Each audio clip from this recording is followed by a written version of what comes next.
নমস্কার বন্ধুরা, আমি তামালিকা। আজকে পেটে ও পিঠের গল্প। এক গ্রামের বাড়ির বারান্দায় বসে একটা ছোট ছেলে ঠোঙায় করে সন্দেশ খাচ্ছে। সেখানে এক যুবকের আবির্ভাব ঘটে। এই যে বটকৃষ্ণ, কি করছো এখানে বসে বসে? হ্যাঁ, আমার নাম তো বটকৃষ্ণ নয়, আমার নাম তো বনমালী। ও বটকৃষ্ণ নয় বুঝি? আমাকে তো আমার বাবা বটকৃষ্ণ বলেই ডাকে। তোমার বাবা তোমাকে বটকৃষ্ণ বলে না? না, আমার বাবা আমাকে ভূতু বলে। ও ভূতবাবু, এইটা কোন হাত বলো তো? এটা এটা ডান হাত। এই ডান হাতে করে সন্দেশটা নাও, আর এই দেখো এই মুখে পুরে দাও। বাবা, আমার সন্দেশটা খেয়ে নিল বাবা। চুপ চুপ চুপ।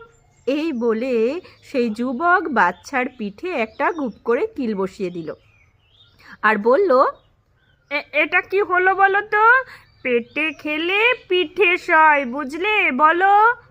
পেটে খেলে পিঠে সয় বাবা। কি হয়েছে? কান্না হচ্ছে কেন? কি হয়েছে বুধু? কাঁদছো কেন? বাবা মারলো। মারবো না বলুন? রাগ হয় না? হ্যাঁ, ছেলেটা বসে বসে সন্দেশ খাচ্ছে, আর একটা পাড়ার ছেলে এসে ওর সন্দেশটা ছিনিয়ে খেয়ে নিয়ে চলে যায়। আমি ভীষণ মেরেছি ওকে। ও তাই? আপনি হলে কি করতেন বলুন? আমি হলে তোর হাত দুটোই ভেঙে দিতাম। ওই আমারও খুব রাগ হয়েছিল। বাবা, সন্দেশ। ভূতু, ওসব কথা থাক, ওসব কথা বলতে নেই। কি হয়েছে, কি হয়েছে? আসলে আমি ওকে একটু সন্দেশ কিনে খাইয়েছি আর কি। ও তাই নাকি? তো চলো, আজকে আমার বাড়িতে চলো। আজকে পৌষ পার্বণ, অনেক পিঠে হচ্ছে, খাবে চলো, খাবে চলো। হ্যাঁ হ্যাঁ, আগে আগে। এই বলে সেই যুবক বাড়ির মধ্যে গেল, গিয়ে পিঠে খেতে বসলো। কই গো গিন্নি, ওকে অনেক পিঠে দাও। ও যতগুলো খাবে ততগুলো দেবে। তা তোমার নাম কি? আমার নাম তিনকড়ি। ও তাই? বাবা, যা তিন করি, খাও খাও, লজ্জা করো না। আগে আগে। তিন করি, নাও পিঠে খাও। তোমার যত ইচ্ছা তুমি তত পিঠে খেতে পারো। এই বলে সেই ভুতুর মা তিনকড়িকে অনেক পিঠে খাওয়ালো। আস্তে আস্তে পিঠে শেষ হতে লাগলো। ভুতুর বাবা এসে বলল, এই যে তিনকড়ি, তোমার পাত যে খালি। কই গো, তিনকড়িকে আরও দুটো পিঠে দাও, ওর পাত যে খালি হয়ে গেছে। হ্যাঁ হ্যাঁ, আগে আগে। এই বলে আরও কিছু পিঠে সেই তিনকড়ি খেলো। এবার তো পিঠে শেষ। সেই ভুতুর ঠাকুমা সেখানে উপস্থিত হলো।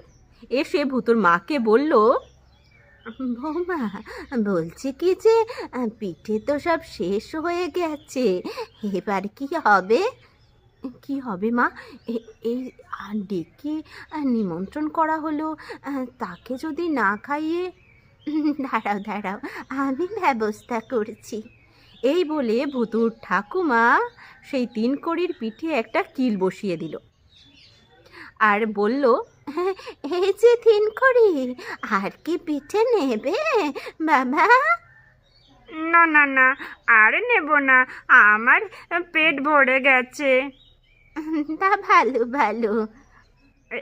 এই যে এবার আমি একটু যদি শুতে পারতাম। হ্যাঁ, নিশ্চয় নিশ্চয়। এই নাও, এখানে বিছানা করে দিচ্ছি, শুয়ে পারো। এই যে ভূতু বাবু, তা তোমার বাবা কোথায় গেল? বাবা, বাবা তো ভর্তি ডাকতে গেল। তোমার পেটে ব্যথা হচ্ছে না? বুঝেছি বুঝেছি, তার বদ্যি ডেকে কি হবে? পেটে তো আর ওষুধেরও একটুও জায়গা নেই। কেন কেন তিনকড়ি দাদা, কি হয়েছে? এত পিঠে খেয়েছি কি বলবো।